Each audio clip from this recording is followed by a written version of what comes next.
apa ya, diinjak-injak gitu marwah harga dirinya gitu guys. Jadi diinjak-injak banget gitu. Dia nggak pernah ngaku kan dia menjual produk yang berbahaya tuh. Gatot Koco gimana? Belum lagi satu produknya lagi yang Dokti belum up ya. Tapi nanti Dokti akan up juga kemungkinan dalam waktu dekat. Mungkin bersama dengan wartawan Dokti kumpulkan bersama untuk buka puasa bareng juga sama teman-teman wartawan. Dokti akan bongkar satu lagi produk yang dia tuh sok banget. Dia bilang sudah dilakukan uji lab bla bla bla bla gitu. Ternyata song. Jadi lab yang dia lakukan itu bukan lab murni, tapi itu adalah endorsement gitu ya. Jadi nanti Dokti akan bongkar bersama dengan teman-teman wartawan, tapi nggak sekarang ya guys, lagi kondisinya lagi capek banget. Jadi yang lucunya lagi, Dokti lihat postingannya dia itu apa yang dikirim ya, kalau cuma nggak ngikutin dia ya, tapi dikirim tiba-tiba, Dok kok dia begini, kayak nggak ada masalah. Dia itu tersangka 12+5 tahun, itu penjara di depan mata guys, tapi dia berasa kayak orang biasa aja. Ini yang Dokti heran ya sama yang namanya Mpok Lela ya. Ngeri loh kalau dipikir-pikir, kalau misalnya Mpok Lela nggak bisa tegas kayak begini. Yang di Polda Jabar ya, atas laporan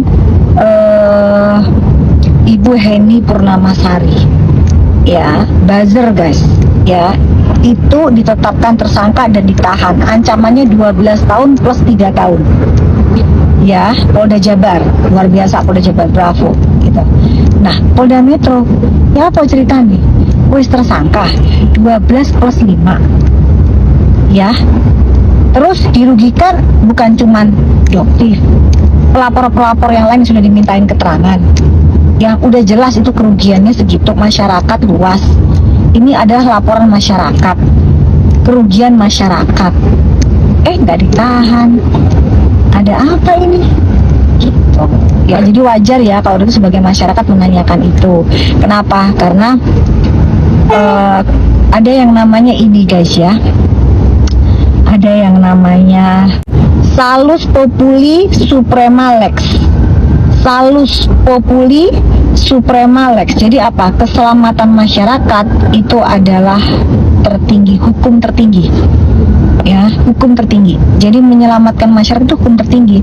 Kenapa Polda Metro Jaya tidak bisa menegakkan ini gitu? Jadi nanti kalau misalnya para jurnalis tanyakan soal ini, Salus Populi Suprema Lex, ada apa dengan dia ya? Terus dia bilang lagi nggak pernah minta damai. Tanya ke Bang Jeffrey, tanya ke Bang Rasman, tanya ke Bang Hotman. Kalau Bang Hotman namanya nggak pernah bohong ya, silahkan tanya. Nah, yang bikin masyarakat itu bingung sebenarnya, kenapa ada satu tersangka yang langsung ditahan, tapi ada juga tersangka yang tidak langsung ditahan sejak adanya penetapan tersangka. Menurut aku pribadi, publik itu marah bukan tanpa alasan, karena bagi mereka hukum itu harus terlihat adil, bukan berbeda. Tapi kalau dilihat dari segi hukum, penahanan itu bukan kewajiban karena itu adalah kewenangan dari penyidik. Makanya jadi terlihat seakan-akan kewenangan itu bersifat subjektif. Dalam KUHP menyebutkan bahwa penahanan dilakukan jika ada kekhawatiran tersangka melarikan diri, menghilangkan barang bukti, atau mengulangi tindak pidana. Nah, disinilah publik bertanya-tanya, sebenarnya apa indikator tersangka itu ditahan dan tidak ditahan? Dan publik juga membandingkan dengan kasus Nikita Mirzani. Ketika ditetapkan sebagai tersangka, Nikita tidak diperbolehkan pulang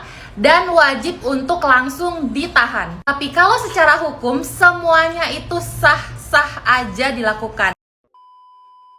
Tidak ditahannya Richard Lee bukan berarti ia berhasil menyanggah tuduhan, dan juga bukan berarti dia dinyatakan tidak bersalah.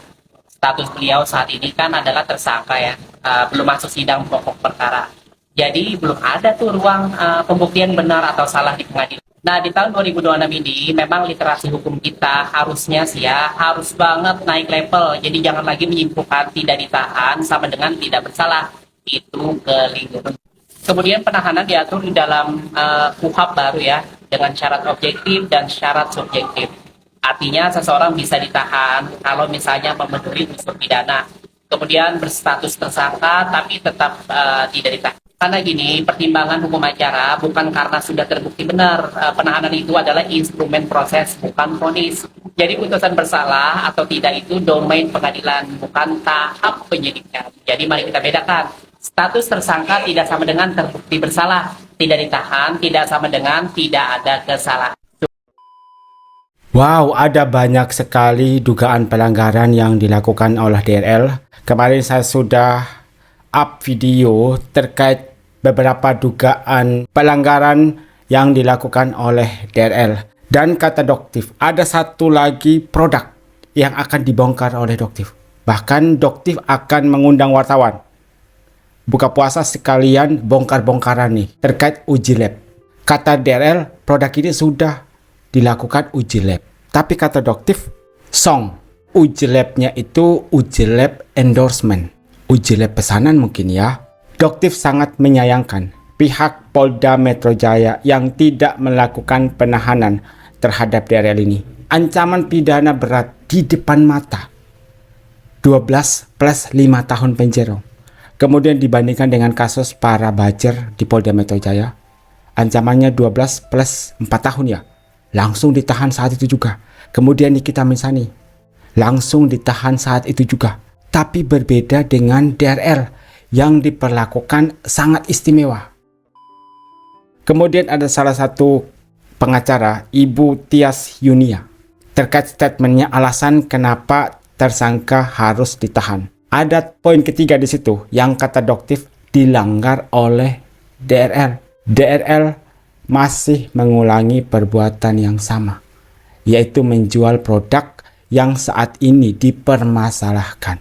Kalau sudah satu syarat terpenuhi, kenapa saudara DRL tidak langsung ditahan?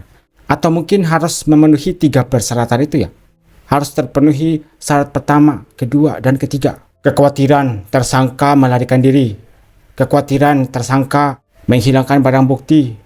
Kekhawatiran tersangka mengulangi perbuatan yang sama. Dan kata Doktif, ada satu poin yang terpenuhi di situ. Apakah harus ketiga-tiganya terpenuhi agar DRL ini dilakukan penahanan? Kemudian, kenapa tersangka lain yang juga mengajukan penangguhan penahanan tidak direstui oleh pihak kepolisian masing-masing? Ayo, itu pertanyaan besar loh. Biar adil ya, semua tersangka yang mengajukan penangguhan penahanan dilepaskan saja. Jadi tahanan kota atau tahanan rumah. Sama seperti DRL. Dan 1 hari yang lalu ada postingan dari DRL. Inilah yang dimaksud oleh Doktif. Seperti tidak terjadi apa-apa. Alhamdulillah, saya sudah kembali beraktivitas dan mulai bekerja seperti biasa. Waktu ini saya gunakan untuk banyak refleksi dan evaluasi. Banyak hal yang ingin saya benahi agar ke depan bisa bekerja lebih baik dan lebih bertanggung jawab. Mulai minggu ini, seluruh aktivitas klinik dan pengembangan produk akan berjalan normal kembali bersama tim yang selama ini tetap berjuang. Terima kasih untuk semua pasien dan pelanggan yang masih percaya. Kepercayaan itu tidak kami anggap ringan. Meluruskan beberapa informasi yang tidak tepat. Saya tidak pernah menawarkan atau meminta perdamaian dalam bentuk apapun. Tapi kata Doktif, saksi hidupnya ada. Yang pertama, sopir pribadi dari Doktif. Yang kedua, Jaga Lambe, asisten pribadi dari Doktif. Yang ketiga, Bapak Hotman Paris. Dan yang keempat, Bapak Rasman. Itulah keempat saksi yang tahu persis bahwa diduga DRL minta damai kepada Doktif dan ada rencana pemberian uang damai sebesar 50 miliar rupiah. Dan ingat, Doktif memiliki bukti yang kuat. Seluruh produk yang saya kembangkan terdaftar dan diawasi sesuai ketentuan yang berlaku. Yang ketiga, dalam aktivitas profesional saya, keselamatan dan kepatuhan selalu menjadi prioritas. Untuk hal-hal lain, saya memilih menghormati proses yang sedang berjalan. Kita tunggu proses hukum apa yang akan terjadi selanjutnya kepada DRL. Seperti yang saya bilang tadi, ada satu kekhawatiran dari saya terkait penegakan hukum di Indonesia. Apabila ada orang yang gak terima, loh, DRL sudah TSK ancaman pidana berat, tapi kenapa nggak ditahan? Kenapa seakan-akan diperlakukan sangat istimewa oleh pihak Polela? Dan tadi ada satu pengacara yang mencoba untuk memberikan pencerahan bahwa itu semua masih berada dalam tingkat kewajaran. Dan DRL sebagai warga negara Indonesia berhak untuk mendapatkan hal itu.